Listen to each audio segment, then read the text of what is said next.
शिक्षण परिषदेमध्ये पुढचा महत्त्वाचा एक टप्पा आहे। प्रत्येक राजकारणी आपल्या एकंदरीतच व्यक्तिमत्वाने प्रभाव पाडत असतो। तशाच पद्धतीचं व्यक्तिमत्व हर्षवर्धन पाटील साहेब आहेत। म्हणजे राजबिंड व्यक्तिमत्व जे आपण म्हणतो की त्यांच्याकडे बघितल्यानंतर आपल्याला त्या स्वरूपाचं एक चित्रच उभं राहतं आणि प्रत्यक्षात तेही उभे राहतातच।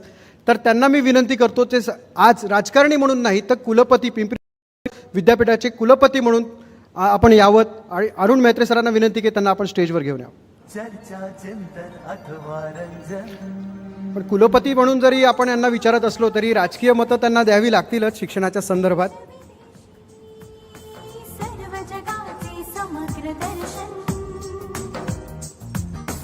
जगणे सुंदर करण्यासाठी सत्य शिवाचा ध्यास, मराठी माणसाचा श्वास।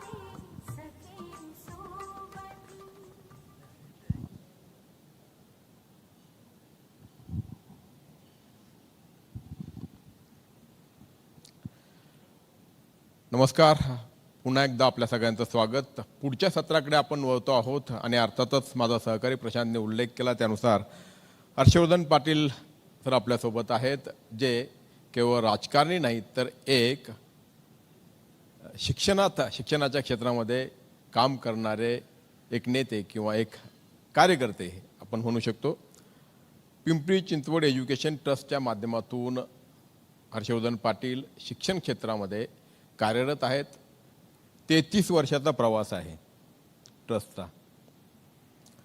आपण म्हणजे आम्ही ज्यावेळेस पुण्यासारख्या ठिकाणी आलो किंवा साधारणपणे जनमानसामध्ये एक अशी माहिती किंवा एक प्रसिद्धी होती की पुणे हे शिक्षणाचं माहेरघर। आता आपण पाहतो की पुण्याबरोबरच पुण्याप्रमाणेच पिंपरी चिंचवडमध्ये देखील तेवढ्याच मोठ्या प्रमाणावरती शिक्षण संस्था आहेत ज्या नावारूपाला आल्या आहेत आणि त्या यशस्वीपणे काम करतायत, चांगल्या पद्धतीने प्रगती करतायत। पिंपरी चिंचवड एज्युकेशन ट्रस्ट 33 वर्षे काम करते। इथवर जो प्रवास आहे तो कसा झाला या सगळ्याचं श्रेय जर द्यायचं म्हटलं तर ते कशाला द्यायचं, कारण मी जसं म्हटलं की पुण्याची ओळख होती, आता जोडूनच पिंपरी चिंचवड हे सुद्धा एक एज्युकेशन हब किंवा आपण शिक्षणाचं माहेर म्हणू शकतो। मी सर्वप्रथमतः G24 तासला मनापासून धन्यवाद देतो आणि विशेष करून सर्व ऑडियन्सला धन्यवाद देतो की शिक्षण परिषदी आपण आयोजित केली। ही महाराष्ट्राच्या दृष्टीने आणि विशेष करून नव्या पिढीच्या दृष्टीने खूप महत्त्वाची आहे आणि म्हणून या कार्यक्रमाला मला बोलवलं त्याबद्दल तुमचे मनापासून आभार मानतो। पिंपरी चिंचवड एज्युकेशन ट्रस्ट ही जी संस्था आहे ही 33 वर्षापूर्वी शंकररावजी पाटील उर्फ भाऊ यांनी ही संस्था एक बंद पडलेलं पॉलिटेक्निक कॉलेज जे उमरगेला होतं तिथून हे ट्रान्सफर केलं आणि पिंपरी चिंचवड एक औद्योगिक नगर आहे तिथं ती संस्था त्या काळामध्ये ट्रान्सफर झाली।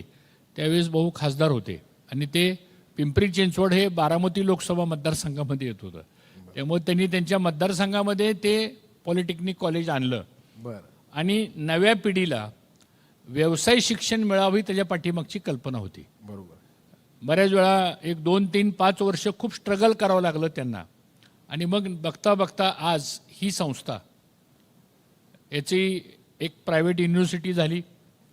मी सुदैवाने त्या युनिव्हर्सिटीचा कुलगुरू आहे, कुलपती आहे। त्यानंतर आमच्याकडं इंग्लिश मिडियमच्या शाळा आहेत, इंजिनिअरिंग कॉलेज आहेत, पॉलिटेक्निक कॉलेज आहे, MBAचे कोर्सेस आहेत आणि आज 22,000 मुलं ह्या सगळ्या कॅम्पसमध्ये शिक्षण घेत आहेत आणि अत्यंत दर्जेदार शिक्षण देतो आम्ही त्यांना। बरोबर आहे आणि एक सामाजिक बांधिलकी म्हणून आम्ही या कामाकडे पाहतो। फक्त एवढ्यावरच थांबलो नाही तर आमच्या ग्रामीण भागामध्ये सुद्धा आम्ही 3 मोठ्या शिक्षण संस्था ह्या 50 वर्षापासून चालवतोय आणि तिथंही 30,000पेक्षा अधिक मुलं शिक्षण घेत आहेत. मी 2 कॅटेगरी आहेत. इकडचा वर्ग शिक्षण घेणारा वेगळा आहे आणि ग्रामीण भागातला शिक्षण घेणारा वर्ग वेगळा आहे. आणि त्यासाठी प्राथमिक शाळा, semi English medium school, high schools, colleges, arts, science, commerce, जे गरीबातल्या गरीब माणसाला कदाचित फी परवडत नाही अशांच्याकरता तो सेक्टर उभा केलेला आहे. आणि मला वाटतं ठीक आहे, राजकारणामध्ये आम्ही असलो म्हणून बऱ्याच वेळा राजकारणाकडे बघण्याचाही दृष्टिकोन काही लोकांचा खूप वेगळा असतो. परंतु राजकारण, समाजकारण हे करत असताना माझं व्यक्तिगत मत असं आहे, आणि आपल्यालाही माहिती आहे मी फार स्पष्ट बोलणारा माणूस आहे, माझं व्यक्तिगत मत असं आहे की समाजाचा विकास करायचा असेल तर शिक्षणाशिवाय होऊ शकत नाही, असं माझं प्रामाणिक मत आहे. आणि म्हणून सगळ्यांनी मिळून जर हातभार लावला तर या महाराष्ट्रातली नवीन पिढी एक चांगल्या प्रकारचं शिक्षण आपण त्यांना देऊ शकतो. आणि शिक्षण हे काय फक्त व्यवसाय करण्याकरता नाही, शिक्षण हे काय फक्त नोकरी करण्याकरता नाही, शिक्षण हे काय फक्त डिग्री घेऊन मिरवण्याकरता नाही, तर शिक्षण हे जीवनामध्ये त्या व्यक्तीला परिपूर्ण करायचं असेल तर त्याला शिक्षणाची झालर असलीच पाहिजे. या पद्धतीने मला वाटतं शिक्षण पाहण्याची आवश्यकता आहे आणि ते काम आम्ही ह्या ट्रस्टच्या माध्यमातून चालू ठेवलं आहे.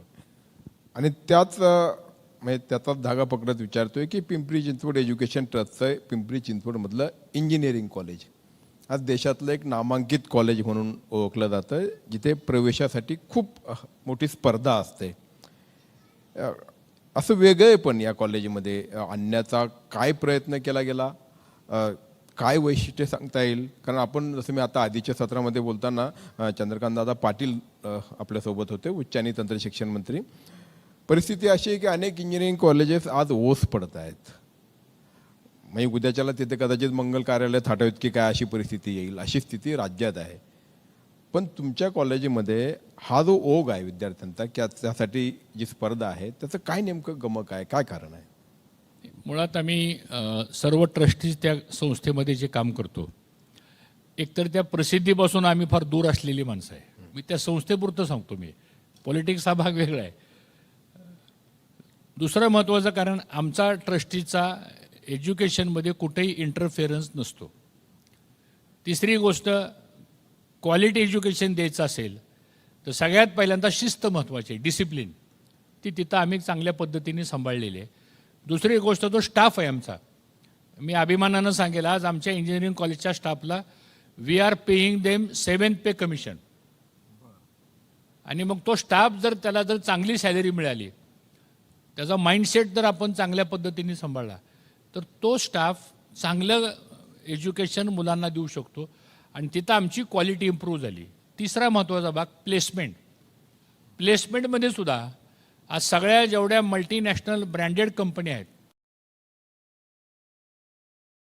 MIDC असेल, पिंपरी MIDC असेल किंवा शिरूरची MIDC असेल, ह्या आजूबाजूच्या सगळ्या इंडस्ट्रियल पेरिफेरीमध्ये प्लेसमेंट तिथून खूप मोठ्या प्रमाणात होती आणि खूप चांगले पॅकेजेससुद्धा तरुण मुलांना किंवा मुलींना मिळतात आणि त्यांना तिथं जे शिक्षण मिळतं ते त्यांच्या आयुष्यामध्ये त्यांना खूप फायदेशीर ठरतं. आणि ह्यातून ही माउथ पब्लिसिटी झाली. आम्ही कधीही ब्रँडिंग केलं नाही, आम्ही कधीही पब्लिसिटी केली नाही. खरं म्हणजे आता 32-33 वर्षांनंतर त्या संस्थेचा एक ट्रस्टी म्हणून मी आज मीडियासमोर आलो इथं, नाही तर कधी नाही. म्हणजे बऱ्याच लोकांना आम्ही त्या संस्थेत ट्रस्टी हे सुद्धा माहीत नाही आहे. त्याचं कारण असं आहे की एक वेगळा उद्देश आमच्या सगळ्या ट्रस्टीज लोकांचा आहे आणि आम्ही सर्वजण डिवोटेडली त्याच्यामध्ये काम करतो. आणि विशेष करून मी ह्याचं श्रेय आमचा जो स्टाफ आहे तो अतिशय क्वालिफाईड आहे आणि ती माणसं रात्रंदिवस मेहनत घेतात आणि त्यातून हा एक ब्रँड एस्टॅब्लिश झालेला आहे. मला अभिमान आहे की पिंपरी चिंचवडमध्ये आम्हाला कधीही ॲडमिशन्स, आमच्या काही जागा वेकंट राहिल्या असा कधी आम्हाला प्रसंग आलेला नाही. या उलट लोकांना नाही म्हणायचा एक खूप मोठं धर्मसंकट आमच्यावर येतं. पण ठीक आहे, आता तो एक त्यातला पार्ट आहे, पण हे सगळ्यांचं श्रेय आहे. हे वेगळे पण जपत असतानाच आपण खाजगी विद्यापीठ किंवा स्वतंत्र विद्यापीठ जो पिंपरी चिंचवड विद्यापीठाच्या निमित्ताने आपण इथे स्थापन केलं की किंवा ते आता अस्तित्वात आलेलं आहे, हा जो प्रवास आहे, कारण शिक्षण क्षेत्रामध्ये एक काळ असा होता की सगळं काही सरकारी, मग अनुदानित, मग अंशतः अनुदानित मग विना अनुदानित आणि नंतर मग खाजगीकरण. सर्वसमावेशक भूमिका असावी, धोरण असावे हे निश्चितपणे, पण खाजगी विद्यापीठं किंवा खाजगी शिक्षण संस्था अशा पद्धतीनं पसरत जाणं हे शिक्षण क्षेत्राच्या दृष्टिकोनातनं किंवा एकूणच राज्याच्या देशाच्या दृष्टिकोनातनं कितपत फलदायी आहे, त्याच्यामध्ये काय आपण उंची गाठू शकतो, किती अपेक्षा ठेवू शकतो? नाही, एकंदरीत आपण बघितलं तर जसं आता नॅशनल एज्युकेशन पॉलिसी आली, सरकार कोणते आलं तर त्या आलेल्या सरकारची शिक्षण धोरणाबदली एक नवीन पॉलिसी असतीच. म्हणजे सगळ्यात जास्त प्रयोग एक शिक्षण विभागामध्येच झालेले आहेत असं माझं मत आहे. ठीक आहे, ते प्रयोग करत राहिलंच पाहिजे, कारण काळ बदलतोय, अपेक्षा बदलत आहेत, पिढी बदलती आणि नवीन जनरेशनला काय पाहिजे.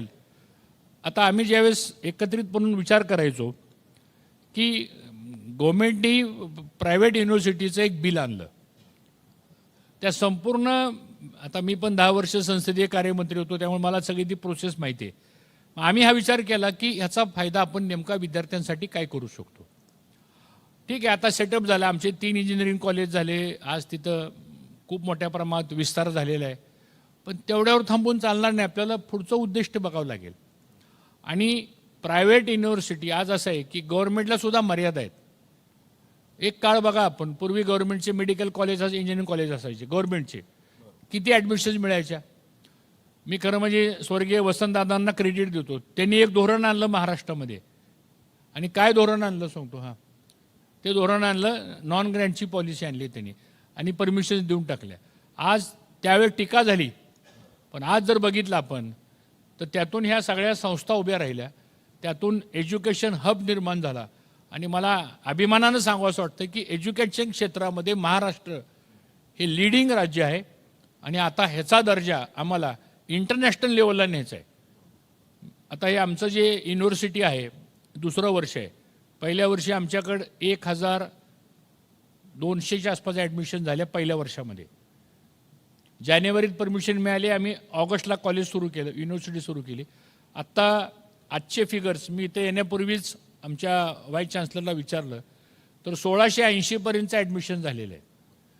ह्याचा अर्थ असा आहे, मी आपल्याला विनंती करील, इथं आलेल्या सगळ्या क्राऊडला एकदा आपण या कॅम्पस बघा आणि ज्या आमचा कमर्शियल ॲस्पेक्ट नाही आहे. हा, आपल्याला उद्या स्पर्धेमध्ये उतरायचं असेल आपल्याला तर मर्यादा आहेत आपल्याला. उद्या आपण या युनिव्हर्सिटीच्या माध्यमातून खूप बदल आपण करू शकतो. आणि आता राज्यामध्ये 28 प्रायव्हेट युनिव्हर्सिटीजला गव्हर्नमेंटने परमिशन दिल्या. आता कुठल्या ह्याच्याबद्दल मला काही बोलायचं नाही, पण जो चांगले क्वालिटी देईल, जो चांगल्या सर्व्हिसेस देईल, जिथं पालकांचा विद्यार्थ्यांचा विश्वास संपादन होईल, त्याच विद्यापीठ पुढे जाणार आहेत सांगतो. बरोबर. आणि म्हणून हे स्पर्धा आहे, स्पर्धेमध्ये टिकायचं असेल तर we should be to the mark, आणि आम्ही तो प्रयत्न करतोय. हेतू चांगला आहे, म्हणजे सगळ्या घटकांना सामावून घेता येईल अशा पद्धतीचं विद्यापीठ, अशा पद्धतीची संस्था उभी करणं, ती चालवणं. पण हे सगळे घटक काही समान परिस्थितीतून आलेले नसतात. मग अशा घटकांना म्हणजे तुम्ही दारं उघडून देतात, मात्र त्या दारातून प्रवेश करण्यासाठी त्याच पद्धतीचं स्वस्त किंवा ज्याला म्हणता येईल रिझनेबल, ज्याला म्हणतात असं शिक्षण उपलब्ध आहे का? किंवा मग खाजगी विद्यापीठामध्ये, खाजगी संस्थांमध्ये किती लाखांनी, किती किंबहुना काही ठिकाणी तर कोटींनी खर्च करावा लागतो, हे देखील सत्य आहे. नाही, आम्ही आता आमचं जर फी स्ट्रक्चर बघितलं तर अत्यंत रिजनेबल आमचं हे फी स्ट्रक्चर आहे. आणि फॅसिलिटीज आम्ही दिलेल्या जर आपण बघितल्या, आम्ही हा विचारच केला नाही कधी. आम्ही जे बेस्ट आहे ते देण्याचा प्रयत्न करतो. आणि मी पुन्हा एकदा सांगतो, 33 वर्षामध्ये कुठलाही कमर्शियल ॲस्पेक्ट आम्ही ट्रस्टीजनी आमच्या संस्थेमध्ये आणलेला नाही. सगळेजण डिवोटेडली काम करत राहतात आणि ते केलं. आणि ट्रस्ट कुणाचा आहे? पब्लिक ट्रस्ट मीन्स वॉट, हा सुद्धा विषय समजून घेण्याची आवश्यकता आहे. बऱ्याच वेळा गैरसमज होतो लोकांचा, म्हणजे ही काय प्रायव्हेट संस्था नाही आहे, ही काय कंपनी वगैरे कोणाची नाही आहे. Public trust it is register under charity commissioner act. Charity commissioner हे जे कंट्रोलर आहेत, त्यामुळे जो काही सगळे होतात ट्रान्झॅक्शन सगळे ते relates to public trust only. आणि ह्याच्यामध्ये आता शेवटी प्रत्येकाचा कन्सेप्ट वेगळा असतो. आमचा तर उद्देश असा आहे की मध्यमवर्गीय आणि गरीबातल्या गरीब माणसांच्या किंवा पालकांच्या मुलांना याचा फायदा कसा करून देता येईल या दृष्टीने आम्ही रात्रंदिवस प्रयत्न करत असतो आणि बऱ्याचशा अंशी आम्हाला ह्या कामामध्ये यश आलेलं आहे. पण हे काम करत असताना अनेकदा अडचणी आव्हानं देखील येत असतील. म्हणजे तुमच्यासारखी व्यक्ती जी दुहेरी भूमिकेत आहेत, म्हणजे तुम्ही जर सहकारात काम करत असाल तर तुम्हाला कारखान्यांचे प्रश्न देखील मांडावे लागतात. त्याचवेळी तुम्ही शिक्षणात काम करताय तर शिक्षण क्षेत्राशी संबंधित प्रश्न आणि आता जे नवनवीन बदल होत आहेत तर त्यात नेमकी कुठली आव्हानं आहेत, कुठल्या अडचणी आहेत आणि ती तुम्ही कुठे मांडता आणि तिथे तुम्हाला त्या आव्हानांवरती त्या अडचणींचं उत्तर मिळतं का? मला असं वाटतं की सरकारी धोरणं ठरवत असताना मी माझ्या बाबतीत व्यक्तिगत असं सांगेल की सहकार क्षेत्रामध्ये मी काम करतो त्यामुळे सहकार क्षेत्रातला अनुभव आहे. शिक्षण क्षेत्रामध्ये काम करतो त्यामुळे शिक्षण क्षेत्रातल्या अडीअडचणी आम्हाला लवकर समजतात. म्हणजे इतरांना समजा असं मला म्हणायचं नाही, पण जो ग्राउंड लेवलला प्रॅक्टिकली त्या गोष्टीमध्ये इन्व्हॉल्व असतो त्याला त्या गोष्टी लवकर कळतात. प्रायव्हेट युनिव्हर्सिटी ॲक्ट काढला, त्याच्यामध्ये काय त्रुटी आहेत आम्ही चंद्रकांत दादांना सांगू शकतो की ॲक्ट पास झालेला आहे पण त्याच्यामध्ये हे प्रॉब्लेम्स आहेत. आता मगाशी आमचे केसरकर साहेब इथं त्यांनी सांगितलं की 28,000 शिक्षक भरती आम्ही, आता आपणही बोलला मगाशी शिक्षक भरती, आता त्याचं पोर्टल, त्या जागा कशा भरणार, ते सिलेक्शन कसं करणार. उद्या गडचिरोलीचा एखादा शिक्षक सिलेक्ट झाला आणि त्याला जर तुम्ही म्हणला गडिंग्लजला जा तर शक्य आहे का ते? असे काही प्रॉब्लेम्स या सगळ्या सिस्टीममध्ये येतात. हे सगळं आपण ह्या फील्डमध्ये असल्यामुळं अनुभवतो आपल्याला. राजकारणामध्ये तर काय रोजच आम्ही त्या लोकांशी संपर्कातच आहोत. मला असं वाटतं की याचा उपयोग आता बऱ्याच वेळा आता ही स्कॉलरशिप दिली जाते, स्कॉलरशिप 2-2 वर्ष मिळत नाही. बरोबर आहे. आता 8वीपर्यंत मुलींचं संदर्भातलं धोरण आता सरकारने नव्यानं जाहीर केलं. बरोबर. आता ह्याचे जे काय अनुदान आहे, आता परवा चंद्रकांत दादा म्हणाले की आता त्या संस्थेने कर्ज काढावं आणि मग आम्ही ते रिएम्बर्स करू. मग आता आम्ही कर्ज काढू पण ते व्याज कोणी भरायचं? बरोबर आहे. बँक संस्थेला कर्ज देईल का?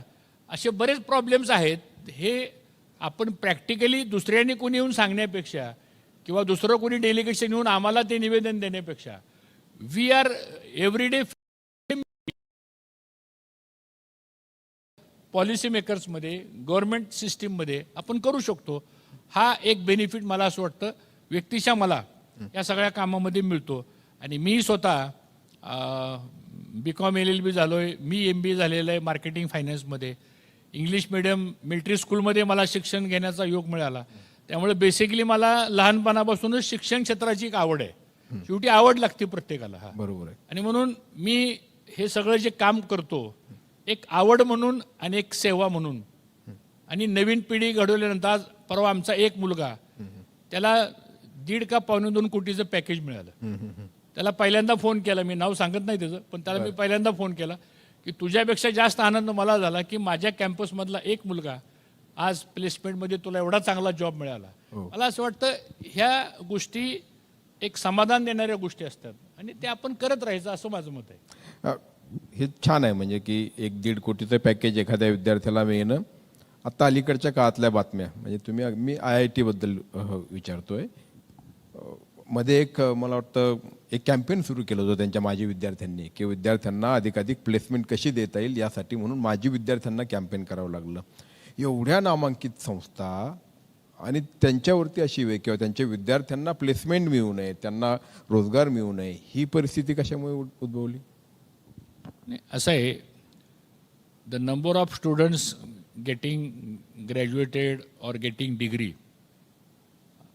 आणि त्या पर्सेंटेजमध्ये उपलब्ध होणाऱ्या जॉब्स किंवा नोकऱ्या किंवा संधी हे कुणीच मॅच करू शकत नाही. म्हणजे हे पण आपण अभ्यास केला पाहिजे. म्हणजे every student will get a job, this is not education. मी मगाशी उल्लेख केला, काही लोक शिक्षण घेतल्यामुळं उत्तम राजकारणी होतील, काही उत्तम व्यवसाय करणारे राहतील, काही उत्तम नोकरी करू शकतात, काही उत्तम बिझनेस करू शकतात आणि काही मीडियामध्ये पण जाऊ शकतात फक्त. असं काही नाही की त्यामुळं त्याला एक बेसिक प्लॅटफॉर्म ज्याला म्हणतो आपण. आणि म्हणून प्रत्येक संस्थेचा हा प्रयत्न असतो की कारण त्या कुटुंबालाही आता पूर्वीच्या काळामध्ये प्राथमिक शाळा वगैरे इथं सगळं शिक्षणाचा खर्च खूप कमी असायचा. आता मी पण प्राथमिक शाळेत शिक्षण घेतलेलं आहे. त्यावेळेस आम्हाला शाळेत येण्याकरता मग सुकडी किंवा उपीट मिळायचं त्या काळामध्ये. आता मिड डे मील आहेत, पण आम्ही प्राथमिक शाळेत असताना मला असं वाटतं की तो काळ वेगळा होता. जसा जसा काळ बदलत तसं जसं गव्हर्नमेंटच्या पॉलिसीज बदलतात, पण शिक्षण संस्था चालवणाऱ्या लोकांनी सुद्धा हा विचार केला पाहिजे आता की आपल्याकडे येणारा पालकवर्ग, येणारा विद्यार्थी, त्याचं भवितव्य भविष्यात काय घडणार आहे. फक्त आमचा रोल, तो आमच्या कॅम्पसमध्ये आला, फी भरली, शिक्षण घेतलं, कॅम्पसच्या बाहेर गेला, तुझा आणि आमचा रोल संपला, असं करून चालणार नाही. आपल्याला एक अटॅचमेंट आपल्याला त्या फॅमिलीशी, त्या मुलाशी, त्या कुटुंबाशी, आणि मग त्यांनी अभिमानाने सांगितलं पाहिजे की मी ह्या संस्थेचा माजी विद्यार्थी आहे. हे आता करावं लागेल. बऱ्याच ठिकाणी काय काय वेगवेगळ्या गोष्टी घडतात, त्यामुळे मग टीका होती.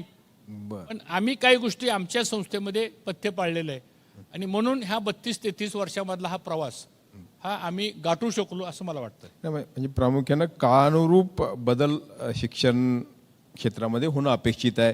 कारण जसं तुम्ही म्हटलं की बाबा उद्योगाकडे घेऊन जाणारं, व्यवसायाकडे घेऊन जाणारं किंवा तरुणाला त्याच्या स्वतःच्या पायावरती उभं करणारं शिक्षण मिळायला पाहिजे. तुम्ही कसं बघता पुढच्या काळातलं चित्र? काय साधारणपणे बदल आणखी अपेक्षित आहे आणि एकूणच या क्षेत्राकडे? मला असं वाटतं की शिक्षण परिपूर्ण कधी होईल एखाद्या व्यक्तीचं? एकतर शिक्षण तो आयुष्यभर शेवटच्या क्षणापर्यंत त्यांनी शिकत राहावं, ह्याला शिक्षण म्हणतात असं माझं मत आहे. दिस इज माय पर्सनल ओपिनियन. त्याचं शिक्षण परिपूर्ण कधी होईल? त्याला साहित्य क्षेत्रातली पण आवड असली पाहिजे, त्याच्यावर चांगले संस्कार घडले पाहिजे, तो क्रीडा क्षेत्रामध्ये सुद्धा पुढं आला पाहिजे. म्हणजे त्याचा सर्वांगीण विकास त्याचा जर झाला तर तो आयुष्यामध्ये कुठल्याही संकटाला सामोरे जाऊ शकतो. आणि त्याला सगळ्या संकटावर जर मात करायची असेल तर ज्या शाळेमध्ये किंवा ज्या कॅम्पसमध्ये तो शिक्षण घेतो तिथं ह्या सगळ्या गोष्टी त्याला अवेलेबल झाल्या पाहिजे.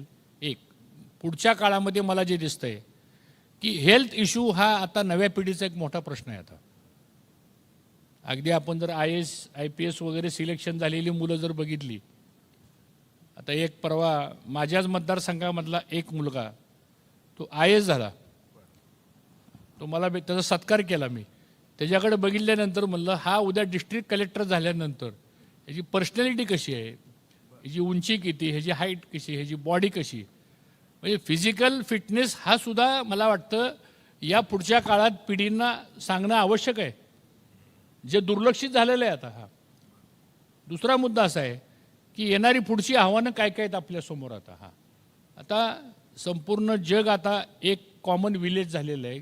या सगळ्या स्पर्धेमध्ये मला असं वाटतं की आपण टिकलं पाहिजे, आणि त्या दृष्टीने शिक्षणाचा सुद्धा वेळोवेळी बदल होत गेला पाहिजे. जसा खूप वर्षानंतर इंग्रजांनी आणलं 10+2+3 हा फॉर्म्युला किती जुना होता, 150 वर्ष आपण हे शिकवत बसलो आपण. आता कुठंतरी धोरण बदललं आपण आणि तो फॉर्म्युला चेंज केला आता. मला वाटतं ह्या गोष्टी वेळोवेळी आपल्याला बदललं पाहिजे, आणि बदल हा परिवर्तनाचाच एक भाग असतो आणि तो स्वीकारला पाहिजे आपण, तरच ह्या सगळ्या गोष्टी प्रॉपर डायरेक्शननी जातील असं माझं मत आहे. दाता म्हणजे अगदी शेवटी आपण सध्याच्या परिस्थितीमध्ये जसं ज्याचा आपण उल्लेख केला आधी की काही अडचणी, काही आव्हानं आहेत, या व्यासपीठावर म्हणून तुम्ही कुठल्या 4 गोष्टी अशा सांगू शकाल की या धोरणकर्त्यांनी विचारात घेणं आवश्यक आहे? म्हणजे छोट्या छोट्या गोष्टी अनेकदा समोर येत असतात. म्हणजे अगदी तुम्हाला क्लॉक आवर बेसिसवरती जरी प्राध्यापकांची नियुक्ती करायची असेल तर पदांना मान्यता मिळते की नाही, इथपासून ते तुम्हाला आवश्यक असलेलं अनुदान किंवा इतर अनेक गोष्टी, कुठल्या 4 गोष्टी आहेत की ज्या आपण सरकारकडनं त्यांची अपेक्षा ठेवत आहात आणि असं वाटतं की याचा पाठपुरावा झाला पाहिजे? मला वाटतं साध्या साध्या गोष्टी आहेत. पूर्वी अंशदान मिळायचं, ज्याला ग्रँट इन सॅलरी म्हणायचो आपण, ते बंद झाले. त्याच्यानंतर नैसर्गिक वाढीच्या तुकड्या मिळायच्या. म्हणजे एखादी जर 11वी सायन्समधली 60ची तुकडी संपली आणि जर 40 मुलं आले असतील तर आम्ही घेऊ शकत नाही, त्याला सांगायचं ॲडमिशन बंद झाल्या. पूर्वीच्या काळामध्ये त्या तुकड्यांना मान्यता मिळायच्या, हायस्कूलला मान्यता मिळायच्या. आता आपल्याकडे परिस्थिती अशी आहे की रिक्त जागा झाली, मगाशी सर म्हणाले की ती भरायचीच नाही, का तर पगाराचा बोजा वाढतो. मगाशी शिक्षण मंत्री म्हणाले 70,000 कोटी आमचा सॅलरी कॉम्पोनंट आहे. बजेट पण 10 लाख झालंय ना आता तुमचं गव्हर्नमेंटचं. असं ते सॅलरी कॉम्पोनंट इतकं आहे म्हणून बाकीच्या गोष्टी द्यायच्या नाहीत. आता आमच्या ग्रँटेबल कॉलेजेसमध्ये आता माझ्याकडे 3-4 ग्रँटेबल कॉलेजेस आहेत. एक उदाहरण सांगतो, 28 असोसिएट प्रोफेसरच्या जागा रिक्त आहेत. एक छोटं उदाहरण सांगतो. कॅबिनेटने डिसिजन घेतला त्या जागा भरायच्या म्हणून, परिपत्रक आलं की त्यातल्या फक्त 7च जागा भरायच्या. मग 7च का? मग त्या राहिलेल्या 19 कधी भरायच्या आम्ही? त्या भरायच्या मला तर त्याची प्रोसिजर, मला वाटतं थोडंशी ही प्रोसिजर सिम्प्लिफाय केली पाहिजे. आणि राज्य सरकारने सुद्धा बजेट देताना करताना ह्या गोष्टी, आता आपण स्कॉलरशिप देतो, इंजिनिअरिंग कॉलेजला स्कॉलरशिप आहे, सगळ्याला स्कॉलरशिप. हे स्कॉलरशिपचे पैसे जे आहेत ते 3-3 वर्ष जर मिळणार नसतील तर हे पण योग्य नाही. बजेट प्रोव्हिजन्स केल्या पाहिजेत. मग OBC असतील, SC असतील, NT असतील किंवा EBC असतील, इकॉनॉमिकल बॅकवर्ड सेक्शनचे असतील, तर ह्या वेळच्या वेळेला त्या वर्षामध्ये हे अमाऊंट्स डिस्बर्स झाल्या पाहिजे. नाही तर त्याचा परिणाम पुढच्या वर्षीच्या ॲडमिशन्सवर होतो, त्याचा परिणाम विद्यार्थ्यावरती होतो हा. बरोबर. आणि म्हणून मला वाटतं एक धोरण ठरलं तर ते धोरण किमान 5 वर्ष 10 वर्ष तरी असावं. तर एक धोरण ठरवायचं, 1 वर्ष झाले की दुसरं धोरण ठरवायचं, असं करून चालत नाही. त्याचा परिणाम हा क्वालिटीवर होतो, एज्युकेशनला होतो.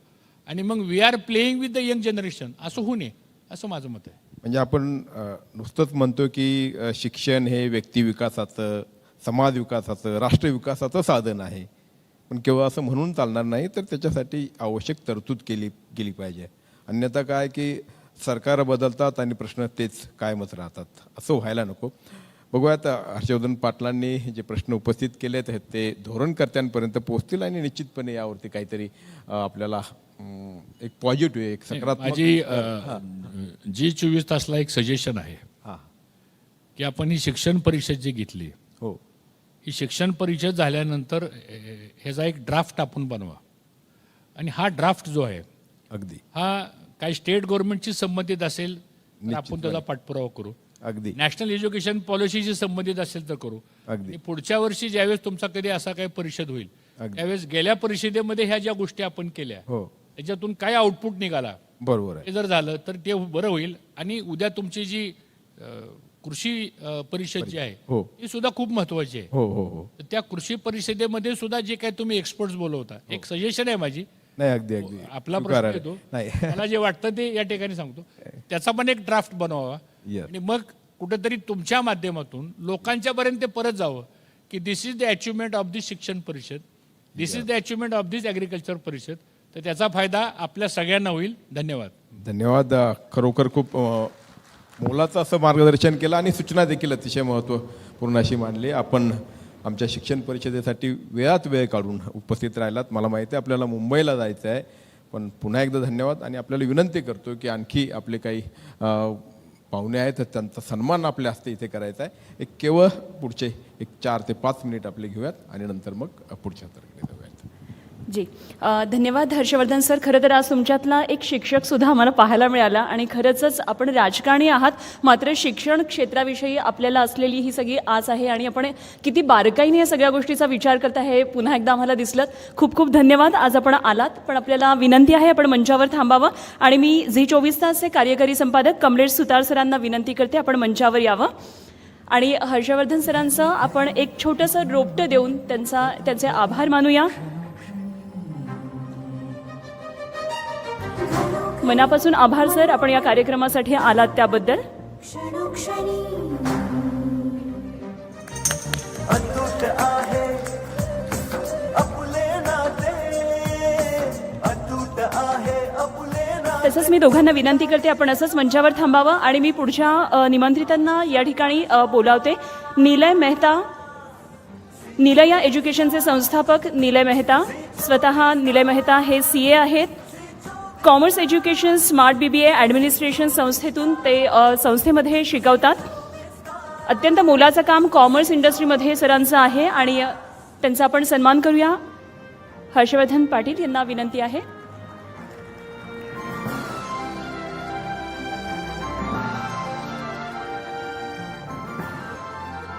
आभार निलय सर. त्याचप्रमाणे मी स्टेजवर आमंत्रित करते कॅप्टन अमेय कोचरेकर यांची एक खूप वेगळी ओळख आहे. स्पोर्ट्स मॅनेजमेंट कंपनीमध्ये ते आहेत आणि मुंबईमध्ये ते कार्यरत आहेत. स्पोर्ट्स एज्युकेशन कंपनीचे मॅनेजिंग डिरेक्टर, प्रोफोर स्पोर्ट्स एज्युकेशन.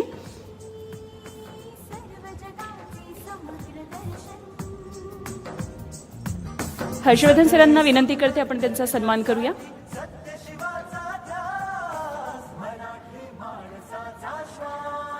मनापासून आभार. आणि त्याचबरोबर मंचावर आपण सर्व मान्यवरांनी थांबावं. एक विनंती, या ठिकाणी सर्व सन्मानार्थी जे आहेत त्यांना मी आमंत्रित करते. एक खास क्षण आपण टिपूया. एका फ्रेममध्ये आपण सगळ्यांचं एक छायाचित्र घेऊया.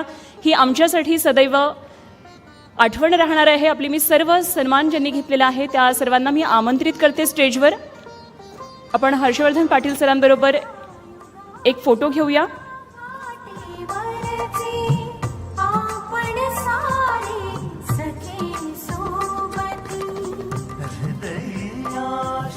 यासाठी स्टेजवर आमंत्रित करते Santosh Raskar, Srijan college of design, captain Girish Kamble, Vayudyut aviation, Shri Madhav Raut, Venus world school, Shri Harshvardhan Sheetal Patil, Yashwant institute, CA Nilay Mehta स्टेजवर आहेतच, CEO founder Nilay education group, captain Amey Kocharekar, Mrs Shashikala Patil, focus education and Takalkar classes.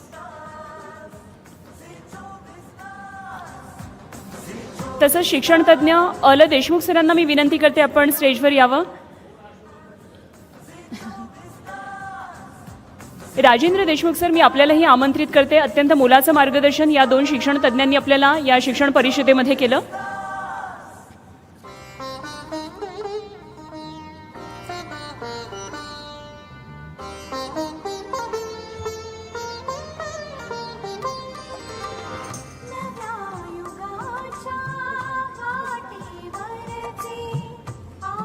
काय पण